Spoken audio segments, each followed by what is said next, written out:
You're listening to the Slavic Literature Pod, your shelf help guide to all things Slavic.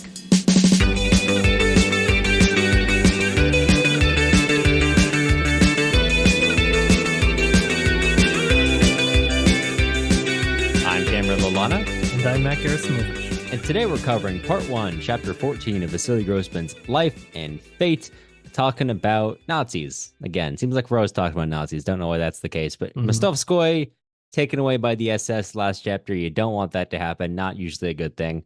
Spends several weeks in solitary confinement before finally being taken out. And he thinks it's finally time for my interrogation. But instead, they sit them down with the commandant, Lys, who, most terrifyingly of all, seems to really like Mostovskoy and think they are very much the same. And given all we've been talking about the state in the last few chapters, the idea of bureaucracy in the state, all this kind of stuff. It's something we'll be visiting more going forward. But this is, I think, the chapter where the comparisons are, well, I'll say they're made most explicitly because they are made at all instead of drawn, and your attention being drawn to it, which is quite interesting. Is there anywhere in this conversation that you'd like to begin? Well, we can start just about anywhere. It's a really important chapter, I think. And I think that the fact that it happens about halfway through the book is important as well, just because it really foregrounds a lot of the major overarching issues that we have been talking about so far. But it doesn't seek to answer them, it just kind of poses them. And I think the point of this is that we should be looking for some of those answers as we journey through the rest of the book. So just a quick note to mention on the kind of position of where Grossman chooses to put this chapter. He doesn't squeak it in at the end as an ooh, got you, there's something to think about. It's not the it doesn't open the book. It's not maybe the most important issue, I would say, throughout the entire novel, but it is a central question at the same time. You know what I'm saying? Yeah, no, I follow. Central, perhaps not of the highest importance, but still of very high importance. Yeah, exactly. I mean, especially because, as we've been saying, we've got all these comparisons, which you are as a reader invited to draw, either because of their proximity or the apparent parallels between the two. However, as we've said, here we have them being made, and as we end the chapter with Mostovskoy kind of changing, it's a hint that there is still more for us to learn, for us to follow, but still, for me, really pivotal in the sense that we have really, okay, to me, this is like the end result of Bach's ideology, right? We go from Bach, kind of well, I guess I'm a party member. I guess I believe in this Germanist that this the idea of the Volk, which should overtake the individual, right? I should sacrifice my personal life on the altar of what's good for the state. Lys has taken that one step farther where, yes, he is appreciative of the state and appreciative of the power and appreciative, as he says, of great works. And then he goes on to say that Nazi Germany and the USSR are both the same because they're two states which believe in great works and are not afraid of getting their hands dirty. And what it means to get their hands dirty for Lys is, well, it could be the elimination of the Jews and it could be the elimination of the old guard of Bolsheviks. To him, it's irrelevant, these particulars. It's only a matter of, do you need to get rid of this force? Then we get rid of it. Ideology doesn't come into it. In fact, he draws these comparisons with, well, we're putting obviously communists in the camps right now. Well, the same ones that you put in the camps in 1937. We are much alike in that regard. That was a bit of a zinger, yeah. Yeah, right.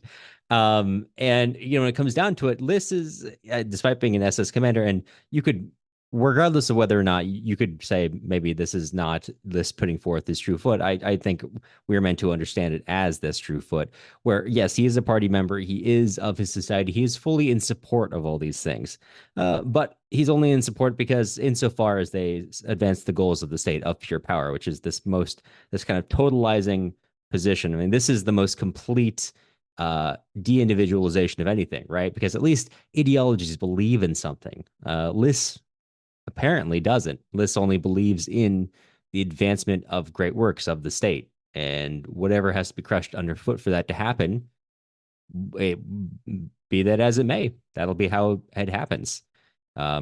And it's in the same way that um, Bach is terrifying because he arrives at the conclusion of, okay, genocide then calmly, and by putting aside his own personal feelings about it rather than as a sense of fanaticism, so too does Liss come to a more totalizing understanding of the state. um does you need to kill millions? Be that as it may, that's how it has to be.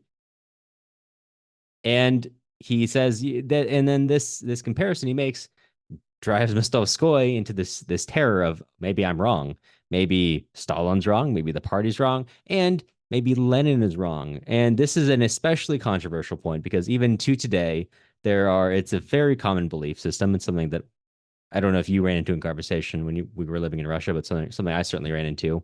There will be many people who say, yes, of course, the USSR went wrong, but that all happened with Stalin. If Lenin had been in control or his true heir had gone into power, then yes, it would have gone correctly. It would have gone much better. And then here, Mostovskoy, for a moment, and this is something that Grossman will entertain much more in later work,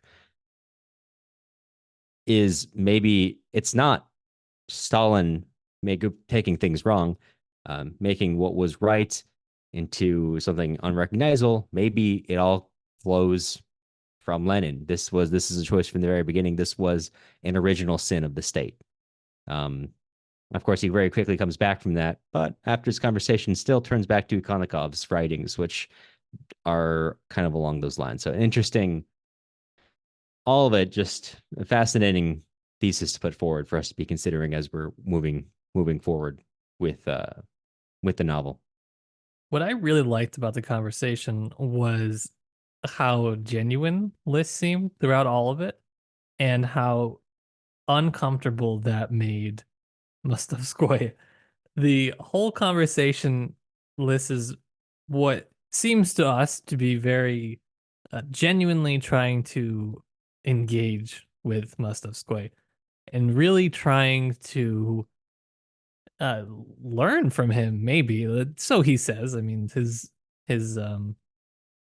what did you say? His methods are dubious, and this is a situation, of course, that they're under. It's all kind of dubious, but Mostovskoy is very insistent that Liss must completely remain the enemy. Says what a clear, simple word it was, enemy. And it just is something that I think is going to be broken down a little bit when he reads through Ikonikov's writing later. And something that I think Grossman is breaking down in this chapter.